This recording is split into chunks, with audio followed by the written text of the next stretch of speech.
Praise the Lord.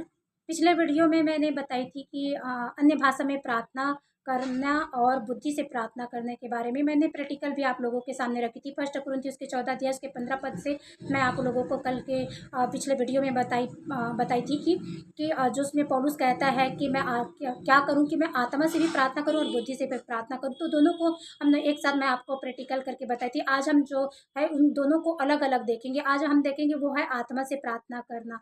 तो आत्मा में प्रार्थना करना क्या है? आत्मा में प्रार्थना करना मतलब है अन्य भाषा में प्रार्थना करना। जब हम अन्य भाषा में प्रार्थना करते हैं तो हमारी बुद्धि वहाँ पर काम नहीं देती। जो पौलुस फर्स्ट कुरिन्थियों के 14 अध्याय उसके 14 पद में लिखा है कि जब मैं अन्य भाषा में प्रार्थना करता हूँ तो मेरी आत्मा प्रार्थना करती है और परंतु मेरी बुद्धि काम नहीं देती।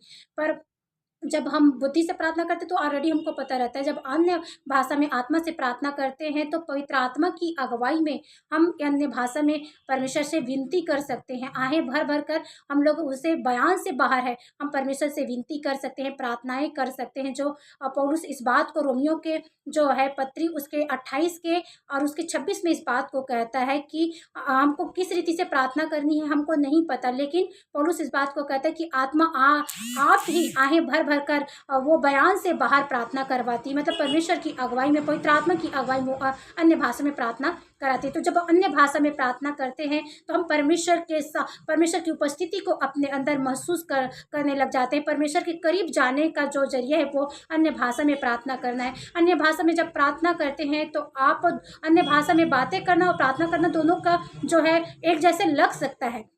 पर जब आप अन्य भाषा में प्रार्थना करेंगे तो जब अन्य भाषा में प्रार्थना करेंगे उस टाइम आपका बुद्धि काम नहीं देगी। आगे के मैं वीडियो में बताऊंगी कि प्रैक्टिकल